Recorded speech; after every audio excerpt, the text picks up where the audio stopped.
তেহারির মাংস চাইলে আপনারা এভাবে রান্না করে ফ্রোজেন করে রাখতে পারেন ডিপ ফ্রিজে। তাহলে চলুন রেসিপি দেখে নিই। আসসালামু আলাইকুম সবাইকে। প্রথমে আমি একটা প্যানে সরিষার তেল দিয়ে দিচ্ছি। আমি সরিষার তেল দিয়ে রান্না করব। 1 কাপ সরিষার তেল দিয়েছি। পেঁয়াজ দিয়েছি 2 কাপ পরিমাণ। এখানে আমার তেহারির মাংস যেহেতু একটু বেশি পরিমাণে আছে, প্রায় 4 কেজির মতো। যাই হোক, এখন কিছু সময় পেঁয়াজটা একটু 2-3 মিনিট একটু নেড়ে ছেড়ে এখানে আমি কিছু মশলা দিব। গরম মশলা, তেজপাতা, দারচিনি, লং, এলাচি, গোলমরিচ, এই যে কিছু মশলা এখানে গুঁড়া করা আছে।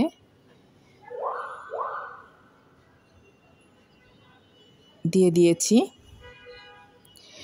এখন দিয়ে আর একটু নেড়ে ছেড়ে যখন একটুখানি ফ্লেভার বের হয়ে আসবে গরম মশলার, তখন আমি মাংসটা দিয়ে দিব এখানে।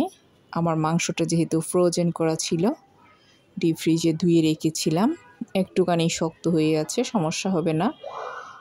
এখানে চুলায় দেওয়ার পর এটা আস্তে আস্তে সফট হয়ে যাবে। এখন আমি এখানে প্রথমে মাংসটা দিয়ে দিচ্ছি। দেখুন একটু পরিমাণে বেশি আছে, যেহেতু এখানে আমি কিছু ফ্রোজেন করে রেখে দিব, তাই বেশি পরিমাণে রান্না করে নিচ্ছি।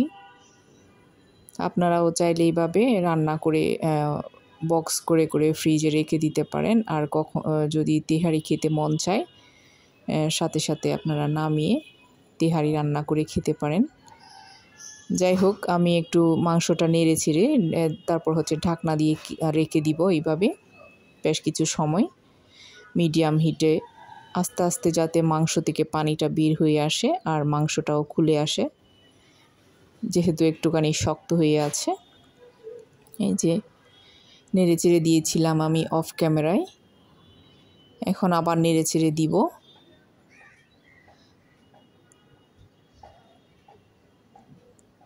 চুলাটা কিন্তু খুব বেশি হাই হিটে রাখা যাবে না। খুব বেশি হাই হিটে দিতে গেলে দেখা যাবে যে নিচে দিয়ে লেগে যাবে, পুড়ে যাবে। পুরো রান্নাটাই আমি মিডিয়াম হিটে রান্না করে নিব। আর এখানে কোনো পানি দিব না, কোনো পানি প্রয়োজন হবে না। মাংস থেকে যে পানি বের হবে ওইটা দিয়ে কিন্তু তেহারির মাংসটা রান্না হয়ে যাবে। এখন এখানে প্রায় 1/2 কাপ দিয়েছি আদা রসুন বাটা। লবণটা পরিমাণ মতো করে দিয়ে দিলাম, প্রয়োজন হলে পরে চেক করে দেওয়া যাবে। দিয়েছি প্রায় 1.5 কাপের মতো কাঁচামরিচ, গুঁড়া মরিচ দিয়েছি প্রায় 1 চা চামচ কুচা করে। টক দই দিয়েছি আমি এখানে 1/2 কেজি। এখন আবার ভালো করে একটু মিক্স করে ঢাকনা দিয়ে দিব। আবার বেশ কিছু সময় এটা রান্না করব যাতে সব মশলা মিক্স হয়ে যায়। টক দইটাও যেহেতু ডিপ ফ্রিজে ছিল, সেটা একটু আইস হয়ে গিয়েছে, সমস্যা হবে না, এটাও মিক্স হয়ে যাবে একটু গরম লাগলেই। যাই হোক, নেড়ে চেড়ে খুব সুন্দর করে ঢাকনা দিয়ে আমি শুধু রান্না করব এটা মিডিয়াম হিটে রেখে, যাতে খুব ভালো করে সেদ্ধ হয়ে যায় আর কি। যাই হোক, বেশ কিছুক্ষণ পরে আবার এখানে দিয়ে দিচ্ছি আমি এখন তেহারির মশলা। এখানে জয়ফল, জয়ত্রী, লং, এলাচি, দারচিনি যেগুলো লাগে তেহারির মশলাতে সেগুলো সব দেয়া আছে। তেহারি রান্নাতে জয়ফল, জয়ত্রী মাস্ট দিতে হবে।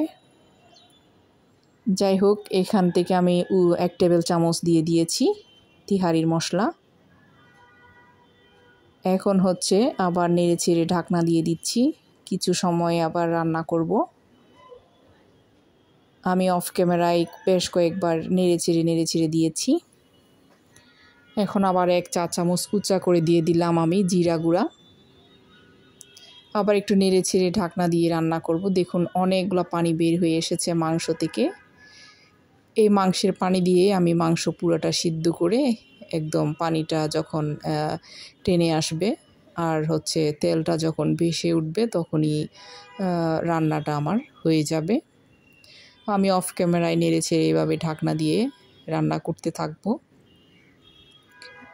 আস্তে আস্তে দেখুন কালারটাও চেঞ্জ হয়ে এসেছে। এই যে আমার রান্নাও হয়ে গিয়েছে, কিন্তু এখন একদম রান্না ডান। দেখুন কালারটা কত সুন্দর এসেছে, তেলটা উপরে ভেসে উঠেছে। সেদ্ধ হয়ে গিয়েছে, একদম পুরো রান্না হয়ে গিয়েছে আমার এখন। এভাবে আপনারা রান্না করে চাইলে ঠান্ডা করে ডিপ ফ্রিজে বক্স করে রেখে দিতে পারবেন। যখন মন চাইবে তখন আপনারা তেহারি রান্না করে খেতে পারবেন। রেসিপি ভালো লাগলে লাইক, কমেন্ট, শেয়ার করবেন। আমার চ্যানেলকে সাবস্ক্রাইব করবেন। আজ এতটুকু। আসসালামু আলাইকুম।